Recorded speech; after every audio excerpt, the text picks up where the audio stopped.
Hello, my friends. Welcome to another episode of the Boring DAO podcast. For today's episode, I've been talking to Ethan and Eric from Hydro. And Hydro Finance is a very interesting project coming to Secret Network. Hydro is a DEX that is doing everything completely different than any other DEX you can see out there. And if you look at the DeFi space, you see that isn't really sustainable, right? We pay out those enormous rewards without the underlying protocols actually generating the revenues necessary to pay all those rewards. Hence, we get a huge amount of inflation. And Ethan and Eric, they have recognized this problem and looked to find a solution and have come up with Hydro. And this is the kind of projects that I love to see, the kind of entrepreneurs that I love to see that see a problem in this space and go out to solve this problem. So I learned a lot about the DeFi space. I learned a lot about Hydro Finance. It was a very interesting episode for me. I hope you enjoyed as much as I did. Let's get into it.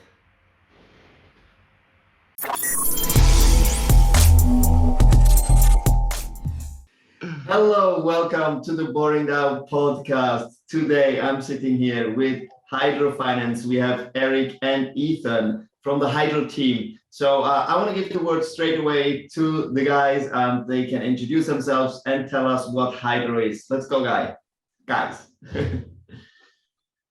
All right. My name is Ethan Wood, and I am the CEO of Highvault Corporation, one of the two development core teams on Hydro Finance. Hydro Finance is a hybrid AMM and DEX and DAO built on Secret Network.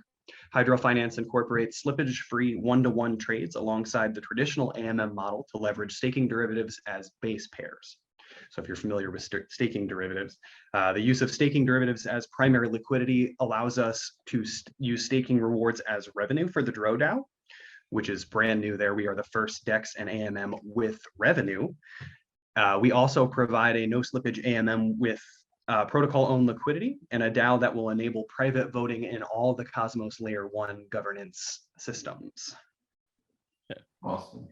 Yeah, I'm Eric. I'm the CFO of Highvault, and Ethan and I pretty much designed this together. But in general, we are trying to reshape the way AMMs work, coming from the thesis that AMMs are unsustainable. They don't have revenue. They don't have an actual basis for their governance tokens, which they have to give out in order to have high enough APRs to keep liquidity. And they're kind of just on a constant decline on the backs of those who have to liquidity provide with their tokens. And we want DeFi to succeed long term. We want the goods and services AMMs provide. And so we have to build out a sustainable model so that that can be done long scale. And this is the solution that will work. So about that solution, I would try to, if someone really doesn't understand a lot, let's call him a rookie, is asking how does this actually work? How do you generate revenues? And how will that benefit the end user in the end? How is that whole system working? Yeah, so basically what we're doing is we're taking the infrastructure of the entire Cosmos, all these different layer ones like Secret, Atom. We had plans for Luna, that's kind of the elephant in the room. But yeah, all these different layer ones that make up the Cosmos. The infrastructure of those layer ones are actually built into this product. And this DAO will actually earn revenue off of the inflation of the other layer ones. So we're actually making revenue directly from the firmament of the Cosmos, essentially. Yeah. So that means if I were to provide liquidity on your DEX, you would then use my tokens to stake them on their native chains and earn the staking rewards as your revenue. Is that correct? Yes, pretty much. You would actually make the derivative yourself. You could still take that derivative and you can use it to claim those underlying tokens. It's not like a trust us, it's their type thing. Like you do have control of them. This isn't a novel idea of using staking derivatives, but it's never been able to scale before. And so kind of we walked through, I was lecturing for a tokenomics master's course for a while, and I was walking them through like a game theory thing. And so like part one, we wanted to build sustainable DeFi. We wanted an AMM with revenue. The easiest way to do that is through staking derivatives. The problem with that is that staking derivatives don't scale. Usually they're auto compounding derivatives, which means you're not actually also earning your staking rewards. You're liquidity providing with an asset that's gaining value, and permanent loss is necessary. But then also in order to keep somewhat semblance of a peg with an underlying asset, if it's also liquid, while you're earning the staking rewards. It is incredibly inefficient to arbitrage. Like, you have to deal with trade fees, slippage, 21-day unbonding period, plus the opportunity cost of what rewards you could be earning, which, like, if you're getting 24% staking rewards, like on Secret, that's 1.34% over 21 days. But if you're like missing out on other arbitrage opportunities or on 100% APR and liquidity providing, that's 5% opportunity cost. So in reality, these derivatives get so far below what the actual peg is that it's not practical to provide it. Nobody's minting new derivatives. If you want in, then you're LPing or you're purchasing the derivatives, so the base isn't growing. And even then, it's to try to earn a governance token that isn't earning revenue. So instead, we're like, what if the users actually kept their rewards when they LP their tokens? Then they don't hold that token, so the reward would be going to the liquidity pool directly. And then if it's going to liquidity pool directly, instead of having all these different LP pools earn the tokens directly and then send it to one hub and then distribute it, to make there be less attack vectors, we're just going to be like, you know what, only use our derivative on our platform, but all of it will come from one central place where we can send it through a bulk distributor. Everything's automated. It'll go to the different addresses based on the weights we have set, so that we're automatically getting buy side pressure to the derivative. Why buy a derivative when you could just mint it? Well, we're buying it. We're allowing it to be arbitraged when the pools are unbalanced, so it's profitable to keep the pools balanced, which means we can actually arbitrage across to make more and more of our own derivative as our liquidity builds. So not only does this give revenue, does this give our governance token an actual sizable fund of millions of dollars year one that it governs. So it's not just governing parameters, it actually governs a significant fund of other tokens, not just of itself. But also this now sets it up so that we're not fully reliant on external liquidity providers forever, because we're actually building our own liquidity where eventually we could just turn inflation off and not be like, hopefully people stay because of trade fees, which still don't give value to our token. But instead we're like, okay, leave. The APRs are down to zero. We don't need you. We've got hundreds of millions of dollars on our own, which is still adding more and more liquidity. Like, we are no longer reliant on external parties. And then we have constant buy side pressure in a treasury that's owned by a deflationary asset. So basically the goal is to bootstrap the liquidity with incentivizing users on the platform. As we are using Hydro, you're gaining treasury, and eventually we get to a point where the treasury by alone can sustain all the trading volume that's happening on the DEX, and at that point you'll also get all the revenues of the company, of the trading fees and all that stuff. Almost. Absolutely. So almost, not the trading volume. So users would still be the ones to come through and trade. Right. But in order for AMMs to function so that people can trade, you need the liquidity. We will have all of the liquidity ourselves. So, I mean, the initial model from Uniswap to what we've seen, like it has the right idea. Like, you can have a governance token, give this out or whatnot. It gives higher incentives to keep liquidity. The issue is they don't actually give value to that token. Mm-hmm. And then they're also constantly dependent. So the token just keeps inflating, but they don't have any more of their own liquidity. They're still just as dependent on external liquidity providers. And that's completely unsustainable. So that's why we see all this high turnover in farms as they fail and come up to a new one. This one now is 100% APRs. Then they sell the token down to zero, move on to a new one. Like, but people keep getting tricked into buying these AMM tokens. We're not even coming here like, oh, please buy our token so the APRs are high. Like, sell it. We don't care. We don't have a 3,3 mentality. We have a legitimate business model. We're not saying these ones are offering 100% APR. We're offering 400% APR. We're saying that anybody that's offering 100% APR in a token with no value is not going to last. We are. Yeah, and I mean, that's what we see with all those DEX tokens. They're just consistently losing in value, and the people that eventually invested in them, they're losing a lot. And obviously you need the tokens to farm, right? Because usually the pairs are always paired with their own token. So you're forced to buy them. And the game theory is, you keep accumulating so you get more and more rewards. But at some point, it's a game of chicken, right? At some point, people just get out, and at that point the governance token will lose all its value and go to almost zero. And someone's left stock holding the bag inevitably. There's always someone, and obviously, usually in these cases of large communities, there's a lot of someone's left holding the bag with their assets left, at a fraction of what they invested. And it's a really bad scenario for the future of DeFi if we continue down this path and don't provide sustainable opportunities and real platforms that provide real value to the real world. If we don't translate this into the real world, then we don't actually provide long-term opportunities, then this all just continues to look like a joke and the space will never mature. Yep. Yeah, absolutely. Agree there.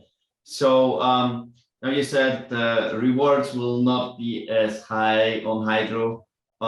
What is then your incentive for the people to get onto the platform? Because I think at least initially, before you have all the liquidity yourself, you will need people to provide liquidity. So how do you incentivize them, or how do you motivate them to use Hydro? Yep. So, and it works the same way that it traditionally would from the start. So initially, we will be providing incentives for people to earn. You'll be able to earn a high APR to provide liquidity and all that.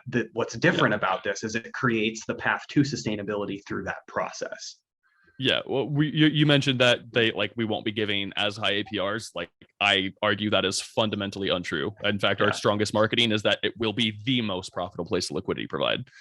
We're not saying that these people can offer 100%, we can offer 400%. The free market is going to decide what this is. People will speculatively recognize that we have a treasury that is constantly growing and always going to grow.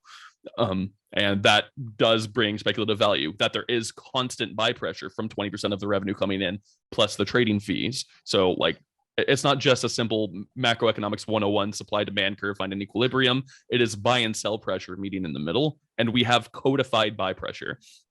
So realistically, our governance token is far more valuable than any governance token you've ever seen.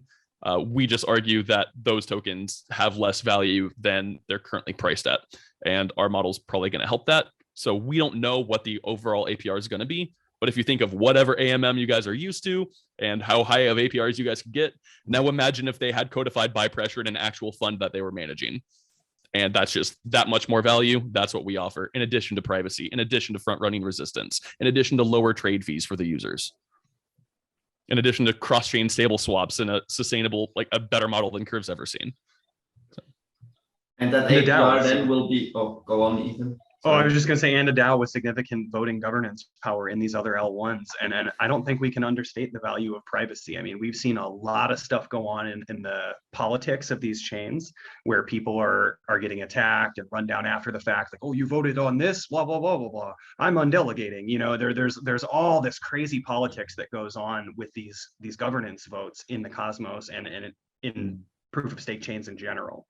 And we're providing a vector whereby people can retain their privacy and still participate. Oh yeah, that's definitely another topic that's huge in the Cosmos ecosystem. So now those rewards that you will be paying out, they are paid in your own governance token, or yes.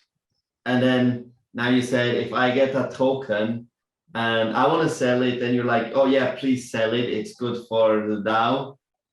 How is it good if the user is selling and not? Wouldn't that dilute the supply, or demand goes up as supply would go up, right? If more people are selling, or how? What am I not seeing here? So the way it works is that the price of DRO will show what the APRs are on the site. The price of any governance token will 100% directly correlate to the APRs that you're going to see. And so the other tokens have no revenue. And so they're like, please hold me, please hold me. Olympus DAO 3,3. If none of us sell, we all get rich. But what happens when people sell? It doesn't make sense. Somebody wants to sell. The whole idea of they have to use that token in order to provide liquidity so that there's some kind of stopgap. If we force people to use the DRO token to provide liquidity, the opportunity cost of that is the revenue that we'd be getting from them using other tokens instead. Plus, users, the legitimate real DeFi players, don't want to farm with a governance token because they know governance tokens suck. What they want to do is farm with tokens that aren't the governance token so they can sell a governance token until it's zero and move on to another farm. We won't go to zero. So we can provide users the ability to farm specifically in the tokens they want. They don't have to then make a 2-hop trade. If you want like to go from Atom to Secret, you don't have to go from Atom to Dro, from Dro to Secret, double your trade fee, fabricate double the volume. So it's much easier for the users, and we're literally getting the revenue. So sell our token, stake our token to earn layer ones. It's not just stake our token to earn more of the same token, and we're just creating some infinite supply like Shiba Inu or something. Like we're like literally earning revenue, and we're diverting a decent amount of the revenue to stakers of our token. If you want to sell, we don't care. If the price goes lower, more of the tokens get burned. It actually lowers the supply because we have the constant codified buyback and burn. If the price goes higher, the APRs go higher, which brings in more and more liquidity to lower the APRs. The more liquidity we get, the higher the revenue we get. So we don't really care what you do with our token. That's not our business. What we're sick of is in all of DeFi and crypto, people trying to psychologically convince people not to sell the token because it exposes the absolute garbage economics underlying them. We don't have any gimmicks. We have a legitimate business model. We're trying to make that the norm so that crypto can move forward and evolve. And there are two things that happen when you sell. All right.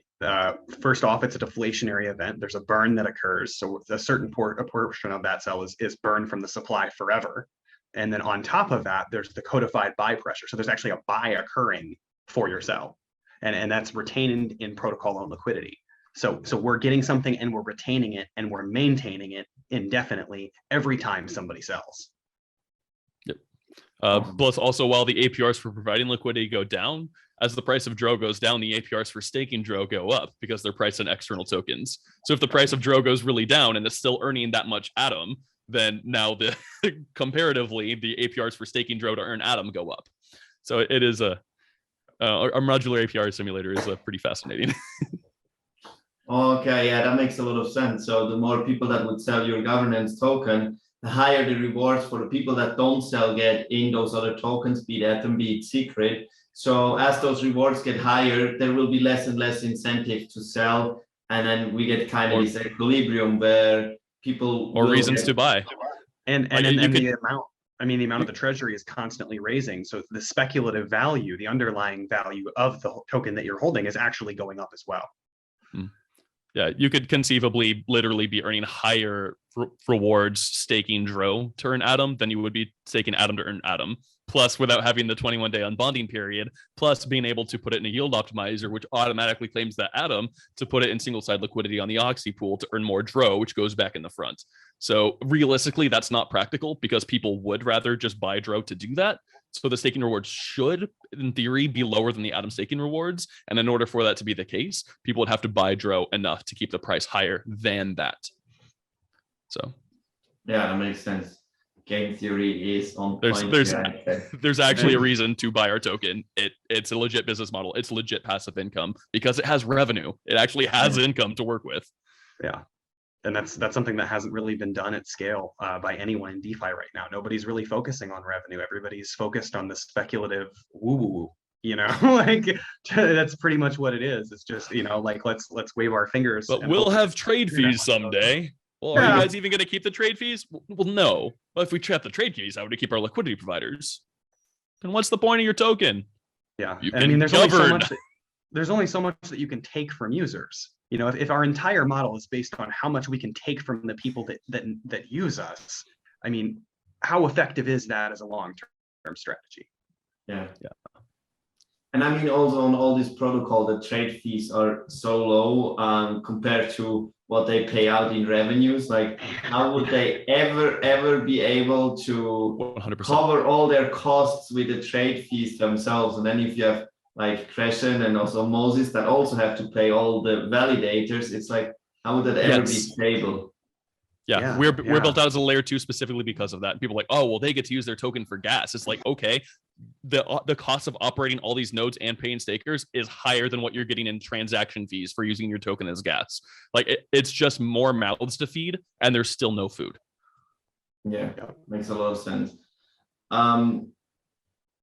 So if people buy the Dro token, right, they have a stake in all the different chains. So we have a little bit of stake on Atom, we have on Secret. How is the governance process then working? So how can I, as a Dro holder, participate in Atom governance, in Secret governance? Yeah, so you'll actually be able to take your DRO token and participate in the DAO, similar to any other DAO currently, with the exception that obviously your vote will be private. There will be small, like shorter periods whereby you'll be able to participate in the layer 1 votes through our governance module, and then it'll be like a 7-day period for our normal governance matters, but it'll be like a sped up period where of like 3 to 5 days, I think, where you'll be in a period where you can vote on the layer 1 issue while it's still on chain. Yeah. So yeah, for example, Atom actually has split voting, so it's perfect. We're hoping more of the chains go with this, but the way it'll work is like Atom has proposal 102 come out. And so we see that, and we put up proposal 102 from Atom on the Atom view of our governance section. And we're like, hey, guys, go ahead and vote. And say we have like, I don't know, 10 million DRO staked or whatever, and only 3 million or even 300,000 DRO vote. Like realistically, voting turnout's not super high in DEXs or AMMs in general. Well, right. Now we see those votes, and of the 300,000 that voted, 200,000 voted yes, 100,000 voted no.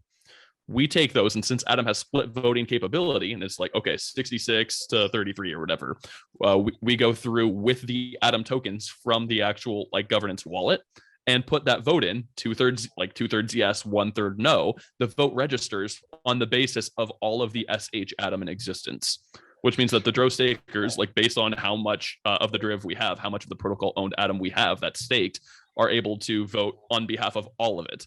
And so the less people vote, the more voting power you have, because the amount of voting power is actually static, and people still don't know how you voted. So it's pretty interesting.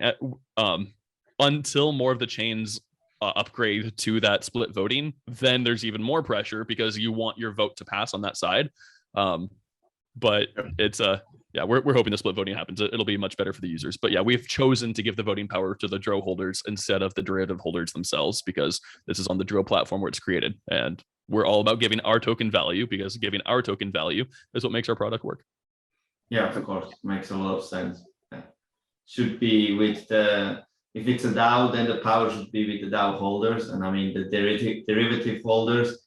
They have the derivative to earn rewards from holding it, right? From providing the liquidity. So they get what they want from it anyway. Yeah. And if people don't like how we vote, they should buy some DRO and take over. That's governance power is like really the only value for governance tokens right now. If we ignore all of the substantial revenue we have, which obviously we're not going to, but like just in terms of governance power being the only actual value, our token has so much more governance power than any other AMM token. And furthermore, other applications are building out on top of us because it's super profitable when you have literally free money from liquidity providing an Oxy pool with no risk of impermanent loss. Then they can also vote in DRO. So we're going to see DAOs voting in DRO voting in other DAOs. Like DAOception is going to be real, and we're going to facilitate it. In the same way, we're talking to other layer ones, be like, hey, you guys have all of this liquid money that you need for emergency funds that you can't stake because you need it liquid. Why don't you provide it in the Oxy pool on Hydro? You might be earning 5, 6, 10, 20% APR, but with no risk of impermanent loss. It's literally free money. You can sell the DRO, get more of your token. You can stake the DRO to have more voting power, or to earn other layer ones. We want all of the Cosmos ecosystem, not just to bond in theory, but they can use us to risk-free gain revenue in other tokens and get these other assets on their balance sheets. We don't have to be the only ones with all of these baskets of tokens. And while they do this risk-free, it allows us the opportunity to arbitrage across more of our derivative, which gives us more revenue in their token, which is primarily in protocol and liquidity. It builds up our liquidity that much faster and gives all of these layer ones long-term, no out-of-pocket cost liquidity that they don't have to constantly contribute to. They don't have to pay a market maker. Literally, just by hosting it there and earning governance power, earning revenue, they're giving themselves long-term liquidity provision. Like, it just makes too much sense to connect everything in this way. Yeah, definitely. Especially if you have like no one bonding period, you can just withdraw when you need the money because you need to have some liquid. But how does it work that there is no impermanent loss? So is it just single side pool? So basically I can enter it with just one token. I don't even need to pair two together, or how does that work? Yes. It is only in single side tokens. The pools aren't necessarily like the pools. We want them to be as balanced as possible. We make that profitable. They can't be depleted. But specifically for these Oxy pools, they always trade at exactly a 1-to-1 rate. If you put in, like, say it was Ethereum and then Binance Smart Chain Ethereum. If you put in one regular ETH, you now have one LP token, and you can withdraw that from either side. Okay. Now, so you don't necessarily have access specifically to that one ETH. You have access to one ETH in the pool, where you could pull it out in the Binance Smart Chain, or you could pull it out in the ETH you provided. That way, the pools won't always stay balanced, but you have ownership of that pool. So technically, they might own some of, like, it might be in their best interest at some point to withdraw some in our derivative instead. But it's a lot amount of liquid funds, and they still can undo the derivative and wait 21 days and have the underlying asset, or they can just sell it at exactly a 1-to-1 rate on the pool itself. Our whole thing is we want to make it easier and scalable and liquid for your funds. It's not in anybody's best interest to unbond the pools or the tokens unless the pool is extraordinarily out of balance. And if the pool is extraordinarily out of balance, they can't be broken, but it can be temporarily slowed down. And the trade fees go up exponentially instead of like exponential slippage, like you'll see it when curve pools get unbalanced. And all of those fees go as protocol owned liquidity in the side they're taken from. So you have to pay us a ton of money to slow us down for a little while. And that's the extent of it, because you've provided the very liquidity that you're trying to rob. Yep. For example, the way this would have worked, we're right on the back of what's just gone down with Terra Luna, which is really sad. And we've gotten tons of questions like, see, that would have broken you guys. And we're like, first off, this sucks. Like, this is a really sad time. Yeah. Like, we definitely were planning on like featuring them. We're huge fans. But had we been live already when something like this happens, when they depeg, and we have this cross-chain stable pool where we have USDT, USDC, UST, DAI, BUSD, however many assets we want and however many chains we want, it can be a 2+. If UST lost its peg and people were trading the same way you see it trading for 60 cents, for 50 cents on Curve, now, in order for it to get to that point where it's trading for like 50 or 60 cents, it means the pool is so grotesquely unbalanced that it's mostly UST and less of these other things. Mm-hmm. There is still no slippage. You're still swapping at 1-to-1, but where you're getting the 0.6% like the from means that it's so unbalanced. That's how high the trade fee is. And the trade fee is coming from the side that you're removing the liquidity from the side that you're trading to. Which means as UST is purchasing USDT, purchasing USDC, the other 40 cents of those tokens remains in the protocol as protocol-owned liquidity. The Hydro DAO would have made a ton of Tether and USDC from this event. That's really sad. That's unfortunate. But at the same time, the people who are hurting the loss are the liquidity providers. So like that's how this works. The same thing that happened in Curve. It's just instead of external parties eating the slippage, it is the internal party gaining the revenue, specifically in the tokens needed. So it can't be stopped. It can be slowed down. Which would directly benefit the token holders. As again, it's just this ever-growing treasury. The more we build, the more value we theoretically have, right? Yeah. So in this case, anyone that would hold draw tokens would have been making a lot of money from what has happened here. The Dro DAO would have held a lot of money, and the Dro token governs it. So now we just have a lot more USDC and a lot more USDT on our balance sheet. And people can vote a spend proposal in if they want to do something with it, or they could just leave it there so we have more long-term liquidity locked up in those tokens. But yes, they would directly go to the token holders. Makes sense. It would have benefited the treasury. Yep. Now we have already gotten into those recent events. Now you haven't been launched yet, so I just wanted to ask you guys, how have you been experiencing the last couple of days? And has that influenced your development? Because I have heard from other developers that had their funds in UST and really struggling. So I just wanted to know, like, for you guys, how did this influence you, this whole thing? Yeah, it's been interesting. We're okay, thankfully. We weren't hit significantly by this beyond, the price of secret or, small things that affect like us personally. But as far as like our building goes or our funding or any of that, we're still doing well, thankfully. Glad to hear that. Yeah. Yeah.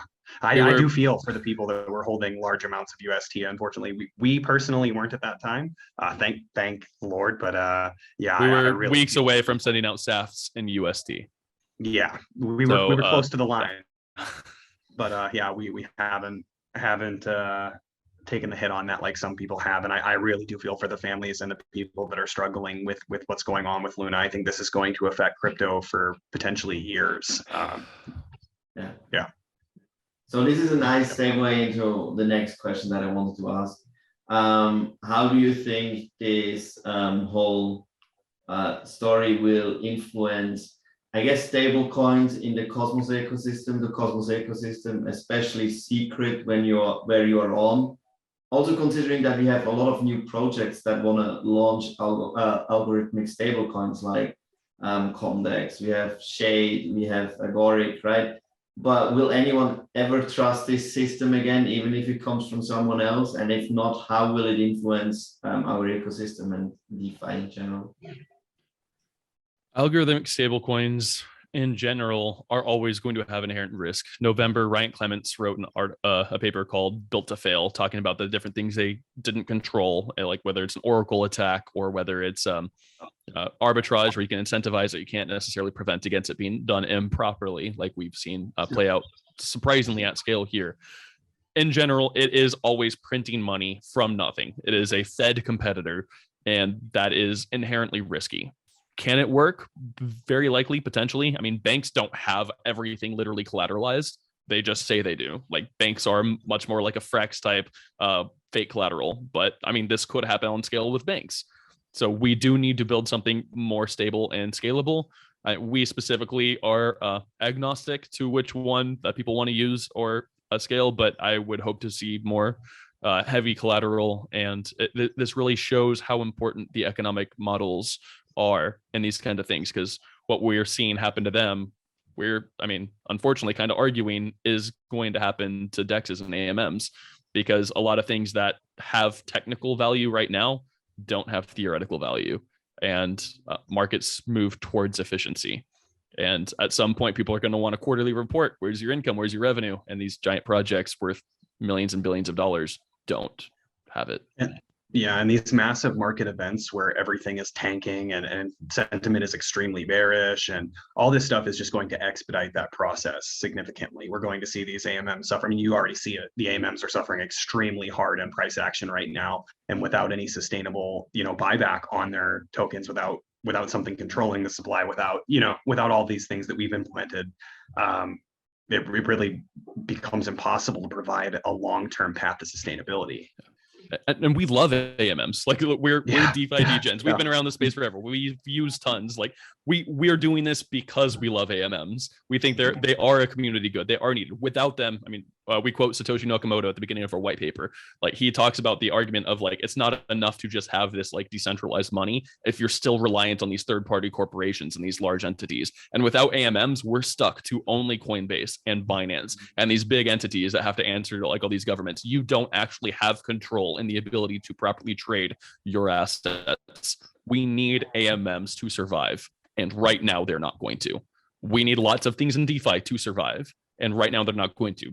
Synthetic protocols that are being built out. There are new delta neutral trading strategies where they're using longing and shorting the exact same asset at a marginal like tradable rate in order to farm the governance token and sell it, and they're earning 40% APR with zero risk. And that's because the governance token is unsustainable. They're launching these tokens that don't actually capture the value that they create. And that's going to die. And if that token does die, then they don't have the funds to continue development. This has to be thought through better.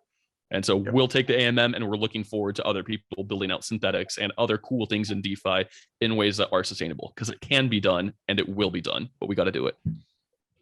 How do you think will that be with stable coins? Because it's kind of the same, right? If we are relying on companies like Circle that are backing the stable coins to make sure that the peg is holding, we will always be reliant on centralized entities there. So as long as we don't have algorithmic stable coins, we will not have fully decentralized DeFi, right? But yet you say the algorithmic stable coins always have this inherent risk. They can never be fully safe because they're not backed.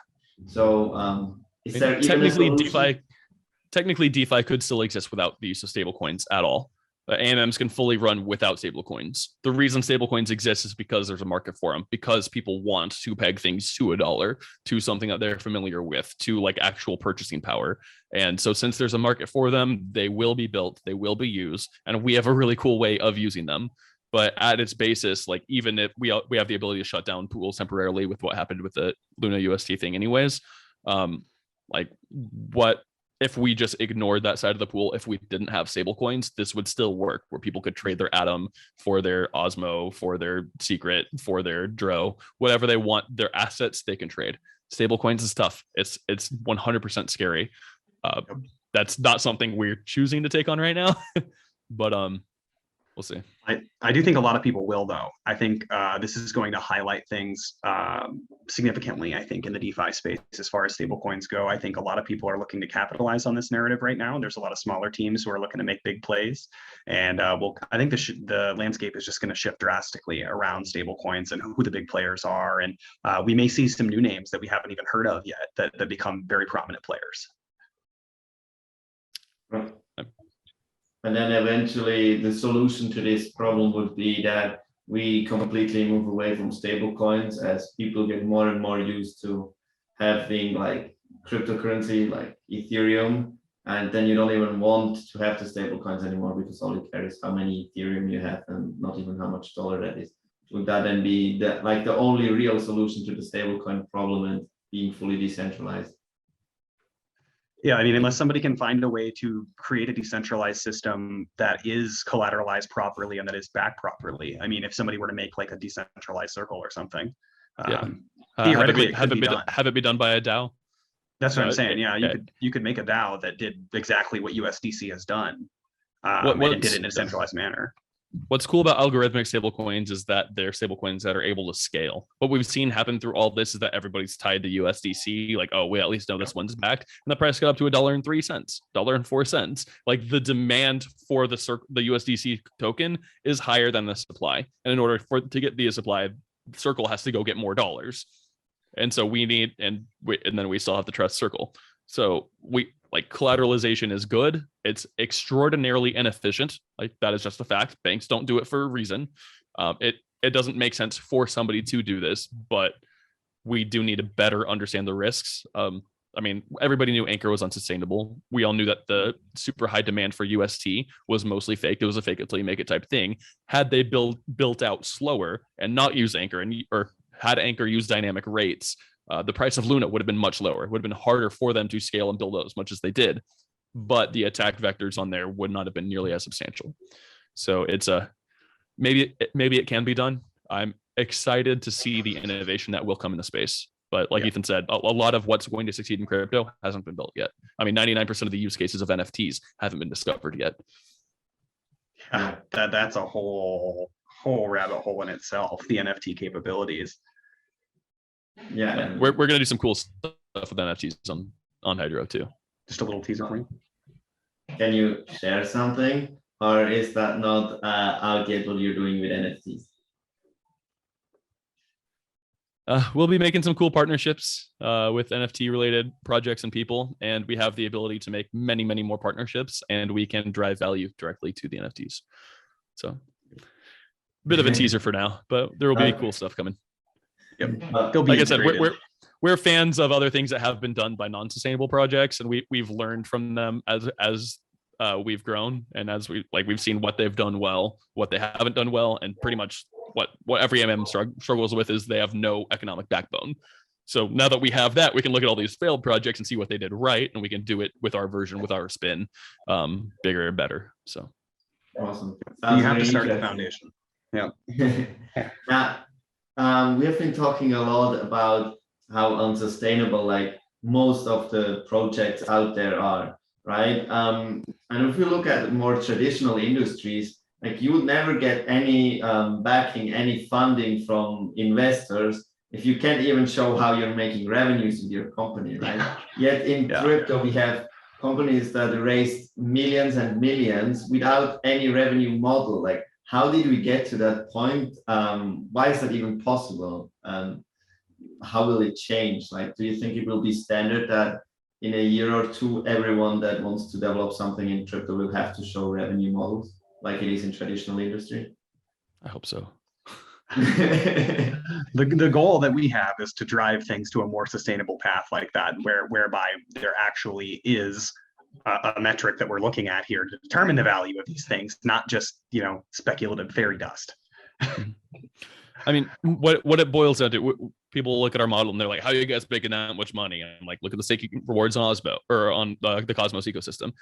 And eventually they're like, if we have these hundreds of millions and billions of dollars of TVL and of protocol owned liquidity, which like our models definitely suggest, that it comes down to what is this revenue stream in?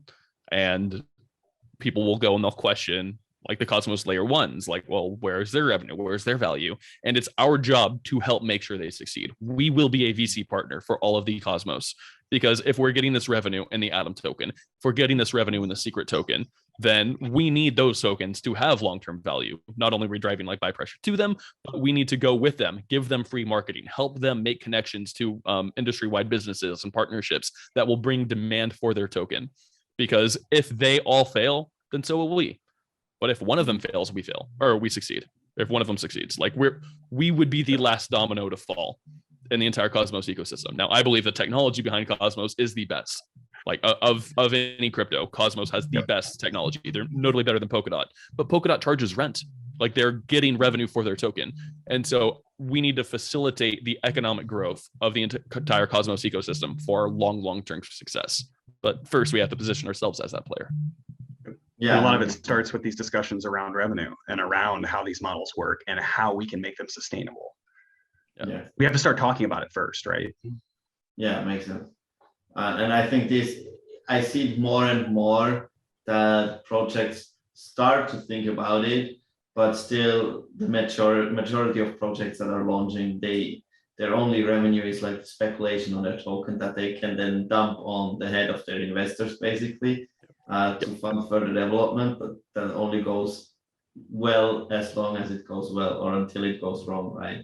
So I think it's very important what you're doing, that we're talking about this, we're making this an issue, and that you're also showing ways how, for example, a DEX can become sustainable. Because I think models like you are developing it are the only way that the DeFi will be a success in the long term, and that we can get rid of the models that we had so far, that we that's the goal of DeFi, right?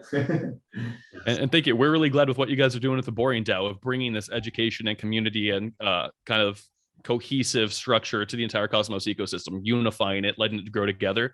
That's actually what our next plan is for community engagement and growth. While we see so much tribalism in crypto, different projects married to their bags, calling out other projects and whatnot, we are a community good and service. That is our whole thesis on what AMMs are. And our community and our service is for the Cosmos ecosystem. So instead of trying to make an additional echo chamber, an additional tribe to come fight everything, I know that part of our message is like doomsday for some types of projects, that they do need to grow and evolve. But our whole goal is to make what you guys are doing a reality, to have one cohesive education committee, help desk ticket, where people can get their support on their Luna and SIF chain and Hydro, Secret, Atom help desk tickets. Like everybody can come together and unite and not be tribalistic and not fight. And Hydro will sponsor it. We'll help pay for it. And we had some of our people be like, oh, well, why should Hydro pay for it? Shouldn't all the chains pay for it? I'm like, have you guys seen how we make our revenue? If Hydro is paying for it, all the chains are paying for it. Like it's literally our job. It is in our best growth interest to unify everything. Like we need to be the best service we possibly can be for the Cosmos. We need to actively grow the Cosmos as best we can. So we will be pro bono marketers. We will be sponsoring all kinds of things for their benefit, because their benefit is ours. Yeah, and we need to drive collaboration as well. We need not just these chains to work with us, but we need everybody to work together, because that's the only way that we're going to succeed long term, is if we're building solutions that scale and that stack together. It's a multi-chain future. Yeah, absolutely. Interoperability is the future. Yeah, that was something I even tweeted about it a couple of days ago, that before the whole Luna thing was going on, when everyone was talking about Proposal 69. And to me, it's like, if the Cosmos ecosystem is not going to succeed, it's because those internal wars, right? If you look at Avalanche, Solana, all those ecosystems, like they're all pulling in the same directions because they don't have this PvP mentality and tribalism that we have in Cosmos. And somehow you have this discussion, and a lot of the people, even in the Cosmos ecosystem, were responding and telling me, no, that's good. That's like decentralized governance. It's important that we talk those issues. But yeah, it's good to discuss them, but not if it's tribalized and ends in civil wars like Proposal 69. It's definitely not a discussion anymore. That's a civil war, right? So I really think we need entities that try to bring everyone together. And yeah, I guess that has to be financially rewarded. That's the only way that anyone is interested in doing that. And so we're one of the few people, like few groups or entities, at least initially, that we're literally incentivized to do just that. And that's our whole goal. Because while other people are launching chains that are supposed to eventually become projects or are supposed to hit different niches, our desired audience, our desired community is them. And so we need to grow and strengthen them. So we're aligned. We get revenue in their tokens. Yeah. I guess that's a big difference, right? When Crescent launched Osmosis, they would see Osmosis as a competitor, right? Because they're more or less doing the same. But then you're launching as another AMM, right? But for you, Osmosis is not necessarily a competition because you're staking the Osmo token, and the Osmo token will generate reward for the DAO in the end. So it's kind of, you have to work with them and grow with them together for your project as well to create the revenue that you want, right? Yeah, we can work synergistically with anyone and everyone. Yeah, and you have our competition is tribalism and unsustainable DeFi. Yeah, and we will make a lot of people angry. And I'm sure Osmo and Crescent, they're not going to like us very much because we're saying that their tokens don't make sense. But we're also saying we'll help them make sense. We'll help them find revenue streams. We want them to grow. We want them to succeed. But what they have right now doesn't. And what they have is better than any other AMM. Like interchain stake, like interfluid staking is really cool. And it provides more value to liquidity providers. It does not provide more value to the Osmo token.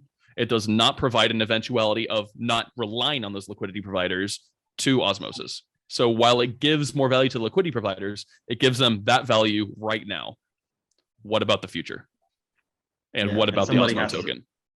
Somebody has to start thinking about the future, and we have to start talking about this, and we have to build that future together right here in the Cosmos. Yeah, I mean, there's always two ways this can go, right? They can be pissed off about it and just create another fight on Twitter, or they can be like, actually, hey, those guys might have a point. Let's try to learn from them, and they're invested in us. So let's work together with them and ask them what we can do. And then in the end, everyone will benefit because you guys can teach or show others like how they can get more sustainable. And this is in your interest because you're invested in them. So I think this is the exact perfect mentality, what we need for the Cosmos ecosystem to succeed. We are providing all of crypto a model that works and showing them why everything else doesn't. We will be cloned. People will grow. They will copy us. They're going to get angry first, and then they're going to be like, oh man, these crazy guys are right. And then they're going to grow. They're going to adapt, and crypto will be better from it. We'll be the first movers. We'll get rich along the way. We'll capture value as well. We'll make forks. Maybe we'll help incorporate some of these other communities. Like if we get Avalanche and Near to have like IBC compatibility or at least solid bridges, we can bring them in. We can have derivatives for them too. Like we would love to grow and scale and bring front running resistance. Like we're solving so many different problems at once. But we also want we won't control the entire crypto space. We want this to come to Ethereum too. Maybe we build it. Maybe somebody else builds it. That's fine. We're laying the foundation for what has to be built. We're laying it out there as a public good. You can read our white paper. You can see how this does work. And then as we're built, I mean, most of it's already built already, but as we launch, people see our millions of protocol and liquidity. And they're like, what is this new Ponzi? And they go and do the research like, oh shit, this makes sense. Then crypto will be better for it. And we want crypto to grow. We want DeFi to grow. We want legitimate, real world alternatives to the incredibly inefficient and predatory traditional finance. And this is the next step. Absolutely. Beautiful. I think that's a very beautiful place to end this up. Good summary for what your vision is. I love to hear it. And yeah, thank you so much for being on. Just real quick, where can people find you guys? Where can they find Hydro? What's the best way to get in contact? Yeah, so you can go on hydro.finance, and we actually have all of our social links up there to our Telegram, our Discord, our Twitter, you name it. You can just go on Hydro Finance and check out our white paper or any of our social links right there on the site. Awesome. And we are gonna link that stuff obviously in the description of the show. So again, thank you so much for being on. It was very interesting, very inspiring, and again, I love your vision. I love what you're building. So thank you so much for being on the show. Very grateful for the opportunity, sir. Thanks for having us. Thank you, Lucas, and good job, Boring DAO. And that's already it for today. Thank you so much for tuning in. It really means a lot to us, for every single person of you that's tuning in here and find some value in this. Thank you so much for that. If you enjoyed the show, please make sure to smash up that like button, subscribe to the channel. You know, all that good stuff would also mean a lot to us. Thank you so much again for tuning in, and talk to you next time. Peace out.